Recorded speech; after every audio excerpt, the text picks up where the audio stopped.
जैसा कि कहा जाता था कि जो दोनों ड्यूक हैं अगर वो दोनों मिल जाएं तो वो राजा को भी पीछे छोड़ देंगे। इसी डर की वजह से राजा ने कैलिडा ड्यूक को मरवाना चाहा, क्योंकि जो वॉर का किंग है उसको तो मरवाने की हिम्मत नहीं थी।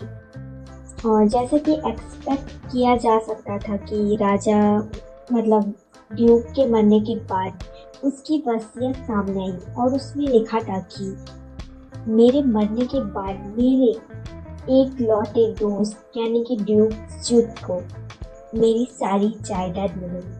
और मैं यहाँ पर इसका नाम चेंज करूँगी इस ड्यूक का, और हम इसे कहेंगे ड्यूक ली। ड्यूक ली।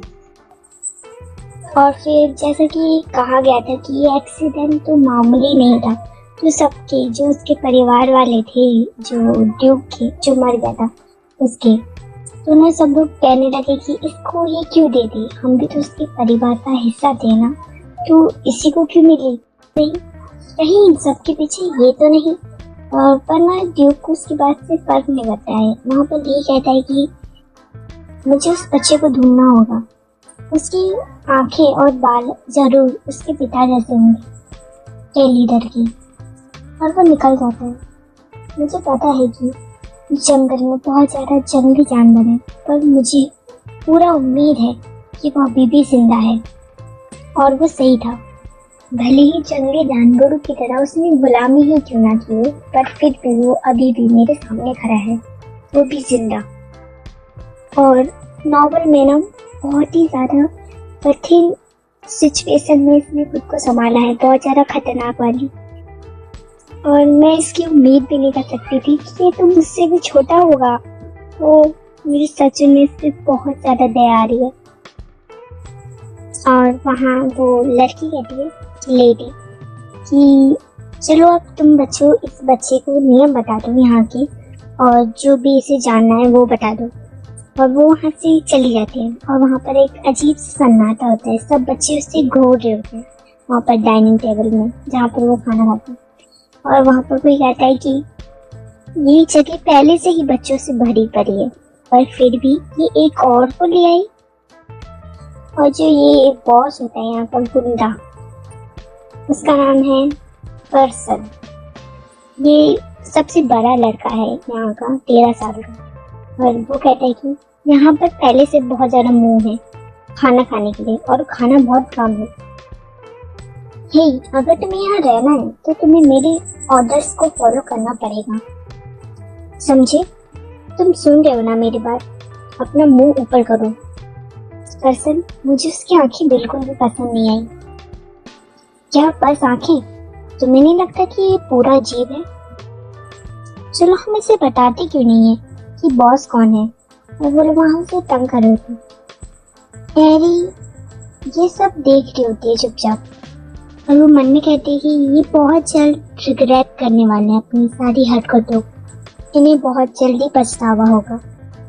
पिछली बार तो मतलब पहले तो मैंने भी इनका साथ दिया था डैमियन को तंग करने में, पर फिर बाद में उसने मुझे अनाथ आश्रम से निकाल दिया, तो फिर मुझे अकेले ही मरना पड़ा। पर इस बार नहीं, इस बार मैं जिंदा रहना चाहती हूँ। जहाँ पे कर्सर उसे बुलाता है और कहता है कि हैरी, क्या तुम हमें ज्वाइन करोगी? जहाँ वो मना कर देती है, और वहाँ कर्सर कहता है कि क्या तुमने तो पहले ही बहुत कुछ किया है, तो अब तुम इस बार मना क्यों कर रही हो? वो कहती है कि क्योंकि ये बस बहुत ज़्यादा वीक दिख रहा है इसलिए। और फिर वो नोटिस करती है कि वो बंदा यानी कि डैमियन उसी को देख रहा होता है। हाँ, कर्सर कहता है कि हाँ तुमने सही कहा, ये बहुत ज़्यादा यूजलेस दिख रहा है। एरी ना उसकी आंखों को देखकर एरी को खुद की याद आती है, लाचार बेबस बेचारी लड़की की। और तभी डिनर का टाइम भी होने वाला होता है, तो वहाँ जो नैनी होती है वो सब बच्चों को बुलाती है खाना बनाने के लिए अपनी अपनी शिफ्ट के लिए। तो सारी लड़कियां वहाँ जाती हैं और एरी भी ऑफकोर्स वहाँ चली जाती है। और वो मन में कहती है कि कर्सन ने अपनी बदमाशी को अब से शुरू कर दिया होता है। अगर मैं ऐसा दिखाऊं कि मैंने कुछ नहीं देखा, मैं नहीं जानती, और ना ही मैं उससे कुछ रोकने या फिर कुछ करने की कोशिश करूं, तो क्या होगा? क्या कम से कम मैं अपने बुरे अंजाम से बच जाऊंगी? हाँ, वैसे भी ये मेरी जिंदगी भी नहीं है, तो मैं दूसरे की जिंदगी में क्यों हाथ पैर करूं? और वैसे भी वो मेन लीड है, मुझे लगता है कि इसलिए वो जिंदा रहेगा, चाहे उसके साथ कुछ भी क्यों ना हो जाए, चाहे उसे कितने भी घूसे मुक्के लात का सामना ही क्यों ना करना पड़े, वो जिंदा रहेगा। पर क्या सच में उसे ये सब सहने की जरूरत है? अरे क्यों मैं ये सब क्यों सोच रही हूँ? और कुछ समय बाद वो उस दरवाजे के सामने होती है जहाँ पर कर्सन उससे वो लेके गया होता है हीरो को, यानी डैमियन को। हाँ ठीक है, बस एक बार ही सही मैं उसकी मदद करूंगी, और फिर कभी भी उसके मामले में टांग नहीं अड़ाऊंगी। और वो डोर को नॉक करती है और वहां से कर्सर दरवाजा खोलता है और वो कहते हैं, ओह क्या एरी तुम? ओ यार, मुझे तो तुमने डरा दिया। मुझे लगा यहाँ कोई नैनी यहाँ पर आ गई है।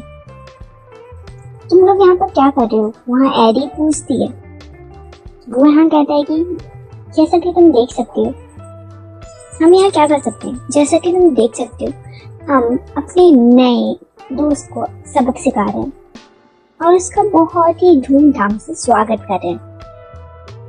और डैमियन की हालत देखकर एरी वहाँ पर बहुत ही ज्यादा हैरान होती है। और वो लोग वहाँ पर कहते हैं कि मुझे लगा ये बहुत ज्यादा कमजोर इंसान है, पर ये तो असली मर्द निकला। इस छोटे लड़के का चेहरा अच्छा है, तभी वो नैनी से यहाँ लेके आई। चलो फिर देखते हैं। मुझे पूरा यकीन है कि तुमसे ज्यादा सुंदर तो इस बच्चे का चेहरा होगा। जहाँ डैमियन कहता है, क्या? अरे मैं तो बस मजाक कर रही थी, ये एक बस मजाक था। और वैसे ना वो नैनी ना तुम्हें ढूंढ रही है। उसने काफी लोगों से तुम्हें पूछा तुम्हारे बारे में, और फिर मुझसे भी पूछा। मुझे नहीं लगता कि वो ज्यादा देर तक इंतजार करेगी तुम्हारा, तुम जाके उससे मिलाओ। जहाँ कर्सन उसे धमकी देते हुए कहता है कि न्यू फ्रेंड, तुम बहुत ज्यादा लकी हो आज के लिए, बस। और वो लोग वहां से चले जाते हैं उसे धमकी देके। पर एरी वहीं रुक जाती है। वो दरवाजा बंद करती है और कहती है, अरे क्या तुम ठीक हो? जहाँ उसके हाथों में चोट लगी होती है, वरना वो अपने हाथों को ना चाट लेता है, मतलब अपने खून को। और ये देखकर ना एरी कहती है, अरे ये तुम क्या कर रहे हो? तुम्हें इन्फेक्शन भी हो सकता है, ये खतरनाक है, ऐसा मत करो। लो ये दवाई ले लो। असल में उसने ना वो नैनी के रूम से चुराई होती है गोली, इससे तुम्हारा दर्द कम हो जाएगा। पर वो कहता है, नहीं, मुझे इसकी जरूरत नहीं है। क्या फायदा इसे देकर, जब वो फिर से मेरे साथ ऐसा ही करेंगे और मेरी यही हालत हो जाएगी। तो मुझे इसकी जरूरत नहीं है, क्योंकि फिर से वो मेरी यही हालत कर देंगे। जहाँ वो सोचते हैं कि सच में मेन लीड की कहानी, मतलब किरदार भी बहुत ज्यादा मुश्किल है। ये पढ़ने में तो काफी अच्छा लगता है, पर रियल लाइफ में जब मैं इसे देख रही हूँ ना, तो मुझे बहुत ज्यादा बुरा लग रहा है। ये बस इतनी छोटी सी उम्र में बहुत ज्यादा समझदार है। हाँ, लेकिन फिर भी कुछ ना होने से अच्छा बेहतर होगा कि एक बार तुम इसका इस्तेमाल कर लो, इसे अपने पास रखो और इसका इस्तेमाल कर लेना, समझ गए ना तुम? और ये बोलकर ना वो वहां से चली जाती है। और एरी को सच में उसके लिए बहुत ही ज्यादा बुरा लग रहा है कि पता नहीं क्यों जब मैं उसका चेहरा देखती हूँ ना, तो मुझे बहुत ज्यादा बुरा लगता है। वो मेरे जैसा लगता है, जैसे कि कोई मेरा गला घोट रहा है। और डिनर का सीन दिखाया जाता है जहाँ सब लोग खाना खा रहे होते हैं और एरी भी ना डैमियन को ढूंढ रही होती है इधर उधर, पर उसे वो कहीं नहीं दिखता है। वो सोचती है कि कहीं उसने अपना रात का खाना मिस कर दिया या फिर उसने छोड़ दिया। अगर वो ऐसा नहीं करेगा तो सुबह उसे भूख लगेगी और तभी उसके पास बैठा लड़का टॉमी उससे कहता है कि एरी, अगर तुम ये नहीं खा रही हो तो क्या मैं तुम्हारी ब्रेड ले सकता हूँ। वहाँ पर एरी कहती है कि टॉमी, मुझे माफ करना पर मैं इसे एक बात के लिए रखना चाहती हूँ, और ऑफ कोर्स इसने डैमियन के लिए रखा है। वो कहती है कि मुझे नहीं पता कि उसने खाना खाया है या नहीं, और फिर भी मैं इसे तो लाइक और कमेंट किया करो।